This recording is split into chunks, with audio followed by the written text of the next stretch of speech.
ನಮಸ್ಕಾರ ವೀಕ್ಷಕರೇ, ಈಗ ತಾನೇ ಬಂದಂತ ಸುದ್ದಿ. ಇವತ್ತಿನ ಹೆಡ್ಲೈನ್ಸ್. ರಾಜ್ಯದ ಪಡಿತರ ಚೀಟಿದಾರರಿಗೆ ಗುಡ್ ನ್ಯೂಸ್. ರಾಜ್ಯದಲ್ಲಿ ಅಕ್ಕಿ, ಹಣ, ಇಂದಿರಾ ಕಿಟ್ ಕೂಡ ಇದೆ ಅಥವಾ ಇಲ್ಲವೋ?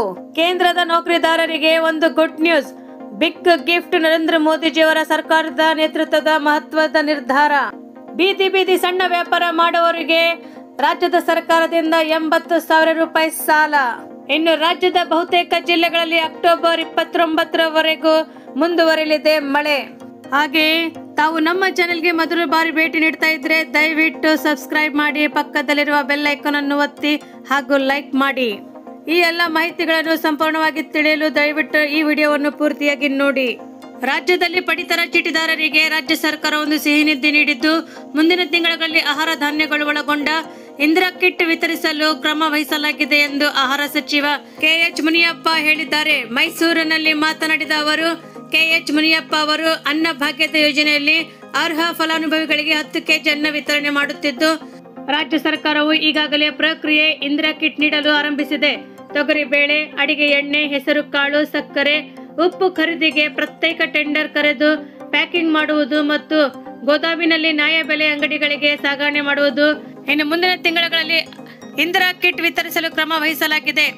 ಸರ್ಕಾರವು BPL ಕಾರ್ಡ್ ಅಲ್ಲಿರುವಂತಹ ವರ್ಗಾವಣೆಯಲ್ಲಿ ಇತ್ಯಾದಿ ಚಟುವಟಿಕೆಗಳ ರೂಪರೇಷೆ ಸಿದ್ಧಪಡಿಸಲಾಗುತ್ತಿದೆ. ಇಂದಿರಾ ಆಹಾರ ಕಿಟ್ನಲ್ಲಿ ಏನಿರುತ್ತದೆ ಅಂದ್ರೆ ತೊಗರಿಬೇಳೆ 1 ಕೆಜಿ, ಹೆಸರುಕಾಳು 1 ಕೆಜಿ, ಅಡುಗೆ ಎಣ್ಣೆ 1 ಲೀಟರ್, ಸಕ್ಕರೆ 1 ಕೆಜಿ, ಉಪ್ಪು 1 ಕೆಜಿ. ಹೀಗೆ ಅನ್ನ ಭಾಗ್ಯ ಯೋಜನೆಯಡಿಯಲ್ಲಿ ರಾಜ್ಯ ಸರ್ಕಾರದ ಅನ್ನ ಭಾಗ್ಯ ಯೋಜನೆಯಲ್ಲಿ ನೀಡಲಾಗುವುದೆಂದು ತಿಳಿಸಲಾಗಿದೆ. ರಾಜ್ಯ ಸರ್ಕಾರವು ಗ್ಯಾರಂಟಿ ತಂದಂತಹ ಪಂಚವಾರ್ಷಿಕ ಯೋಜನೆಗಳಲ್ಲಿ ಅನ್ನ ಭಾಗ್ಯ ಯೋಜನೆ ಕೂಡ ಒಂದಾಗಿದೆ. ಆದರೆ ರಾಜ್ಯದಲ್ಲಿ ನಕಲಿ ದಾಖಲೆ ಸ್ಪಷ್ಟಿಸಿ ಪಡೆದಂತಹ BPL ಕಾರ್ಡ್ಗಳನ್ನು ರದ್ದುಗೊಳಿಸಿ ಸಾಮಾನ್ಯ BPL ರೇಷನ್ ಕಾರ್ಡ್ಗಳನ್ನು ಬಡತನದ ರೇಖೆಗಿಂತಲೂ ಕೆಳಗಿರುವ ಕುಟುಂಬಗಳಿಗೆ ನೀಡಲಾಗುತ್ತದೆ. ಹಾಗಾಗಿ ಬಡವರಿಗೆ ಸಿಗಬೇಕಾದ ಅಕ್ಕಿ ಸೌಲಭ್ಯಗಳೆಲ್ಲ ಇಂದಿರಾ ಕಿಟ್ ಯೋಜನೆ ಅಡಿಯಲ್ಲಿ ವಿವಿಧ ಮೂಲಗಳಿಂದ ಆಹಾರ ಪದಾರ್ಥಗಳು ಸಂಗ್ರಹಿಸುವುದರಿಂದ ಪದಾರ್ಥಗಳ ಪ್ರಮಾಣ ಮತ್ತು ಗುಣಮಟ್ಟವು ಲೋಪವಾಗದಂತೆ ಇಲಾಖೆಯು ಎಚ್ಚರಿಕೆ ನೀಡಿದೆ. ಇನ್ನು ಕೇಂದ್ರ ಸರ್ಕಾರದ ನೌಕರರಿಗೆ ಗುಡ್ ನ್ಯೂಸ್. ಇದೀಗ ಉದ್ಯೋಗಿಗಳಿಗೆ ನಿವೃತ್ತಿ ವೇತನ ಕೊಡಲು ಆರ್ಥಿಕವಾಗಿ ಬಲ ಪಡೆಯಲು ಸರ್ಕಾರವು ಹೊಸ ನಿರ್ಧಾರಗಳನ್ನು ಕೈಗೊಂಡಿದೆ. ರಾಷ್ಟ್ರೀಯ ಪಿಂಚಣಿ ವ್ಯವಸ್ಥೆ ಮತ್ತು ಯುನೈಟೆಡ್ ಪಿಂಚಣಿ ಯೋಜನೆ ಅಡಿಯಲ್ಲಿ ಹೊಸ ಹೂಡಿಕೆಗಳನ್ನು ಆಯ್ಕೆ ಮಾಡಲಾಗಿದೆ. ರಾಷ್ಟ್ರೀಯ ಪಿಂಚಣಿ ವ್ಯವಸ್ಥೆಯಲ್ಲಿ ಸರ್ಕಾರಿ ನೌಕರರಿಗೆ ಹೊಸದಾಗಿ 2 ಹೂಡಿಕೆ ಯೋಜನೆಗಳನ್ನು ಜಾರಿಗೆ ತರಲಾಗಿದೆ. ಲೈಫ್ ಸೈಕಲ್ ಮತ್ತು ಬ್ಯಾಲೆನ್ಸ್ ಲೈಫ್ ಸೈಕಲ್ ಎಂಬ 2 ಹೂಡಿಕೆ ಆಯ್ಕೆಗಳಿಗೆ ವಿತರಿಸುವಂತೆ ಹಣಕಾಸು ಸಚಿವಾಲಯ ಅನುಮೋದನೆ ನೀಡಿದೆ. ಉದ್ಯೋಗಿಗಳಿಗೆ ಆಯ್ಕೆ ತಕ್ಕಂತೆ 3 ಆಯ್ಕೆಗಳಿವೆ. ಮೊದಲು ಡಿಫಾಲ್ಟ್ ಸ್ಕೀಮ್. ಇದರಲ್ಲಿ ಪಿಂಚಣಿ ನಿಗದಿಪಡಿಸಿ ನಿಯಂತ್ರಣ ಮತ್ತು ಅಭಿವೃದ್ಧಿ ಪ್ರಾಧಿಕಾರ ಮಾಡಿದ ನಿಯಮದ ಪ್ರಕಾರ ಹೂಡಿಕೆ ಮಾಡಿ ಷೇರು ಮಾಡಲಾಗುತ್ತದೆ. ಎರಡನೆಯದು ಸ್ಕೀಮ್. ಇದು ಸರ್ಕಾರಿ ಅಡಿಯಲ್ಲಿ 100ರಷ್ಟು ಹೂಡಿಕೆ ಮಾಡುವ ಮತ್ತು ಆದಾಯ ಪಕ್ಕ ನೀಡುವ ಯೋಜನೆಯಾಗಿದೆ.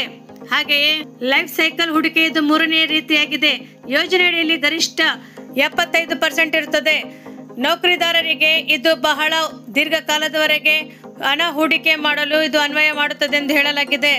ಇನ್ನು ಕೇಂದ್ರ ಸರ್ಕಾರದ ಮತ್ತೊಂದು ಆದೇಶವೇನೆಂದರೆ, ಕೋಟ್ಯಾಂತರ ಬೀದಿಗಳಲ್ಲಿ ವ್ಯಾಪಾರ ಮಾಡುವಂತ ಜನರಿಗೆ ಕಡಿಮೆ ಬಡ್ಡಿಯಲ್ಲಿ ಸಾಲ ನೀಡಿ ಈ ಯೋಜನೆಯನ್ನು 2030 ಡಿಸೆಂಬರ್ 31ರವರೆಗೆ ವಿಸ್ತರಣೆ ಮಾಡಲಾಗುತ್ತಿದೆ. ಹಾಗೆಯೇ PM ಸ್ವನಿಧಿ ಯೋಜನೆಯಲ್ಲಿ ಈ ಮೊದಲು ಬೀದಿ ವ್ಯಾಪಾರಿಗಳಿಗೆ ಮೊದಲ ಹಂತದಲ್ಲಿ ಕೇವಲ 10,000 ರೂಪಾಯಿ ಸಾಲ ಸೌಲಭ್ಯ ಮಾಡಲಾಗುತ್ತಿತ್ತು. ಇದೀಗ ಈ ಮಿತಿಯನ್ನು 15,000 ರೂಪಾಯಿಗೆ ಏರಿಸಲಾಗಿದೆ. ಎರಡನೇ ಹಂತದಲ್ಲಿ 20,000 ರೂಪಾಯಿ ನೀಡಲಾಗುತ್ತಿದ್ದು, ಸಾಲದ ಮಿತಿಯು ಇದೀಗ 25,000 ರೂಪಾಯಿ ಏರಿಸಲಾಗಿದೆ. 2 ಬಾರಿ ನೀಡಿದ ಸಾಲವನ್ನು ಸರಿಯಾದ ಸಮಯಕ್ಕೆ ಮರುಪಾವತಿ ಮಾಡಿದವರಿಗೆ, ಸಣ್ಣ ವ್ಯಾಪಾರಿಗಳಿಗೆ 3ನೇ ಹಂತದಲ್ಲಿ 30,000 ರೂಪಾಯಿಗಳು ಸಾಲ ನೀಡುವುದಾಗಿ ಹೇಳಲಾಗಿದೆ. ಇದೀಗ ಸರ್ಕಾರವು ಈ ಮಿತಿ 50,000 ರೂಪಾಯಿಗಳನ್ನು ಹೆಚ್ಚಿಸಿ ಇದರಿಂದಾಗಿ ವ್ಯಾಪಾರಿಗಳು ಒಟ್ಟು 80,000 ರೂಪಾಯಿಗಳನ್ನು ಸಾಲವನ್ನು ಪಡೆಯಬಹುದಾಗಿದೆ. ಸಾಲ ಪಡೆದವರು ಮೊದಲ ಕಂತನ್ನು ಸರಿಯಾದ ಸಮಯಕ್ಕೆ ಕಟ್ಟಬೇಕು ಮತ್ತು 1 ವರ್ಷದ ಒಳಗೆ ಸಾಲ ತೀರಿಸಬೇಕೆಂದು ತಿಳಿಸಲಾಗಿದೆ. ಸಾಲ ಪಡೆದವರು ಆಧಾರ್ ಕಾರ್ಡ್, ಮೊಬೈಲ್ ನಂಬರ್ ಮತ್ತು ಬ್ಯಾಂಕ್ ಖಾತೆ ಇರಬೇಕು. ಆನ್ಲೈನ್ ಅರ್ಜಿ ಸಲ್ಲಿಸಿ ಸಾಲ ಪಡೆಯಬಹುದು. ಏಕೆಂದರೆ ಇದರಲ್ಲಿ ಬಡ್ಡಿಯ ದರವು ಕಡಿಮೆ ಇದ್ದ ಕಾರಣ ಇದರಿಂದ ಮತ್ತೆ ಸಾಲ ಪಡೆಯಲು ಸುಲಭವಾಗುತ್ತದೆ. ಉದಾಹರಣೆಗೆ, ಮೊದಲ ಬಾರಿಗೆ ಪಡೆದಂತ 10,000 ರೂಪಾಯಿ ಸರಿಯಾದ ಸಮಯಕ್ಕೆ ಮುಟ್ಟಿಸಿದರೆ ನಂತರ 20,000 ರೂಪಾಯಿ ಹಾಗೂ 50,000 ರೂಪಾಯಿ ಸಾಲವನ್ನು ಪಡೆಯಬಹುದು. ಇದರಲ್ಲಿ 7% ಬಡ್ಡಿ ಸಬ್ಸಿಡಿ ಸಿಗುತ್ತದೆ. ದೇಶದಾದ್ಯಂತ 1.15 ಕೋಟಿ ಅಧಿಕ ವ್ಯಾಪಾರಿಗಳಿಗೆ ಯೋಜನೆಯಿಂದ ಸಾಲ ಲಾಭ ಸಿಗಲಿದೆ. ಹಾಗೂ ರಾಜ್ಯದಲ್ಲಿ ಬಹುತೇಕ ಜಿಲ್ಲೆಗಳಲ್ಲಿ ಅಕ್ಟೋಬರ್ 29ರವರೆಗೂ ಹೆಚ್ಚಿನ ಮಳೆಯಾಗಲಿದೆ. ಅಕ್ಟೋಬರ್ 30ರ ನಂತರ ಕಡಿಮೆ ಪ್ರಮಾಣ ತಗ್ಗಲಿದೆ ಎಂದು ಹವಾಮಾನ ಇಲಾಖೆ ತಿಳಿಸಿದೆ. ಚಿಕ್ಕಮಗಳೂರು, ಹಾಸನ, ಶಿವಮೊಗ್ಗ, ಉತ್ತರ ಕನ್ನಡ ಜಿಲ್ಲೆಗಳಲ್ಲಿ ಹಲವಾರು ಭಾಗಗಳಲ್ಲಿ ಅಕ್ಟೋಬರ್ 29ರವರೆಗೂ ಮಳೆಯಾಗಲಿದೆ. ಉತ್ತರ ಕನ್ನಡ ಜಿಲ್ಲೆಗೆ ಯೆಲ್ಲೋ ಅಲರ್ಟ್ ಘೋಷಿಸಲಾಗಿದೆ. ಅಕ್ಟೋಬರ್ 28 ಮತ್ತು 29ರವರೆಗೆ ಉತ್ತರ ಕನ್ನಡ ಮತ್ತು ದಕ್ಷಿಣ ಕನ್ನಡ ಹಾಗೂ ಉಡುಪಿ ಜಿಲ್ಲೆಗಳಲ್ಲಿ ಭಾರಿ ಮಳೆಯಾಗುವ ನಿರೀಕ್ಷೆ ಇದೆ. ಆರೆಂಜ್ ಅಲರ್ಟ್ ಅನ್ನು ಘೋಷಿಸಲಾಗಿದೆ.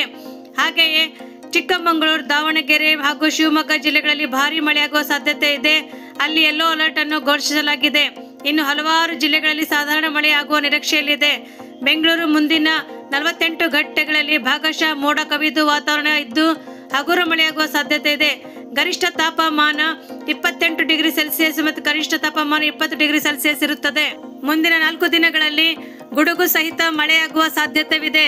ಹಾಗಾಗಿ ಅಕ್ಟೋಬರ್ 29ರಿಂದ ಅಕ್ಟೋಬರ್ 30ರವರೆಗೂ ಮಳೆಯಾಗುವ ಸಾಧ್ಯತೆ ಇದೆ ಎಂದು ಹವಾಮಾನ ಇಲಾಖೆಯು ಸೂಚಿಸಿದೆ. ಈ ನಮ್ಮ ವಿಡಿಯೋ ತಮಗೆ ಇಷ್ಟವಾದಲ್ಲಿ ದಯವಿಟ್ಟು ಸಬ್ಸ್ಕ್ರೈಬ್ ಮಾಡಿ ಮತ್ತು ಲೈಕ್ ಮಾಡಿ. ಈ ವಿಡಿಯೋವು ಸಂಪೂರ್ಣವಾಗಿ ವೀಕ್ಷಿಸಿದ್ದಕ್ಕೆ ತಮಗೆ